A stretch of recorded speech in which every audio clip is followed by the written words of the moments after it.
കൊച്ചിയിലെ മട്ടാഞ്ചേരി പ്രദേശം പഴയ കാലങ്ങളിൽ തന്നെ വ്യാപാരത്തിൻ്റെയും സംസ്കാരങ്ങളുടെ സംഗമത്തിൻ്റെയും കേന്ദ്രമായിരുന്നു. അറബികളും ചൈനക്കാരും പിന്നീട് യൂറോപ്യന്മാരും ഇവിടെ എത്തി വ്യാപാരം നടത്തി. 1498 വാസ്കോ ദ ഗാമ കാപ്പാട് തീരത്ത് കപ്പലിറങ്ങിയതോടെ ഇന്ത്യയുടെ സമുദ്ര വ്യാപാര ചരിത്രത്തിൽ ഒരു പുതിയ അധ്യായം ആരംഭിച്ചു. സമുദ്രമാർഗം കേരളത്തിലെ കോഴിക്കോട് എത്തിയ ഗാമയ്ക്ക് നല്ലൊരു സ്വീകരണമല്ലായിരുന്നു ലഭിച്ചത്.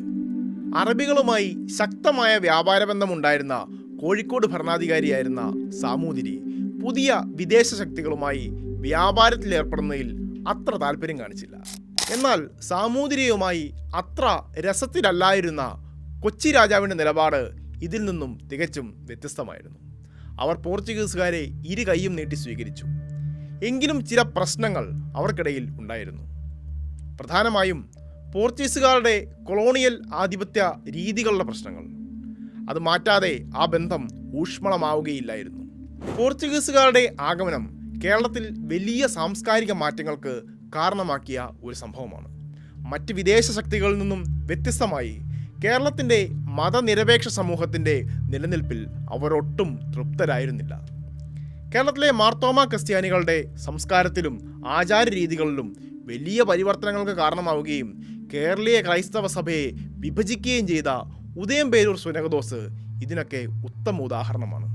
പോർച്ചുഗീസ് പടയോട്ടങ്ങൾ പലപ്പോഴും കേരളത്തിലെ ചില ക്ഷേത്രങ്ങളുടെ കൊള്ളയടിക്കലിനും തകർക്കലിനും ചെന്നെത്തി നിൽക്കുന്ന സാഹചര്യം പലപ്പോഴും ഉണ്ടായിട്ടുണ്ട്.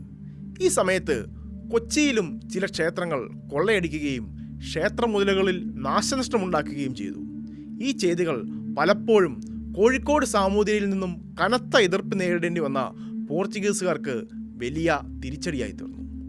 സാമൂതിരിയുമായി കനത്ത ശത്രുതയിലുണ്ടായിരുന്ന കൊച്ചി രാജാവിനെ പ്രീതിപ്പെടുത്തുക എന്നത് കേരളത്തിലെ അവരുടെ നിലനിൽപ്പിനും വ്യാപാര വാണിജ്യ ആവശ്യത്തിനും അത്യന്താപേക്ഷിതമായി വേണ്ടിവന്നു. കൊച്ചി രാജാവിൻ്റെ അധീനതയിലായിരുന്ന ക്ഷേത്രമടക്കമുള്ള വസ്തുവകകളുടെ നാശത്തിനും കൊള്ളയടിക്കലിനും രാജാവിനുണ്ടായ അനിഷ്ടം തീർക്കുക എന്നതായി പോർച്ചുഗീസുകാരുടെ അടുത്ത ശ്രമം. അതിനായി 1537 മുതൽ 65 വരെ ഉള്ള കാലഘട്ടത്തിൽ കൊച്ചി രാജാവായ വീരകേരളവർമ്മയ്ക്ക് ഒരു കൊട്ടാരം പണിതു കൊടുക്കുവാൻ പോർച്ചുഗീസുകാർ തീരുമാനിച്ചു. അങ്ങനെ മട്ടാഞ്ചേരി കൊട്ടാരം നിർമ്മിക്കപ്പെട്ടു.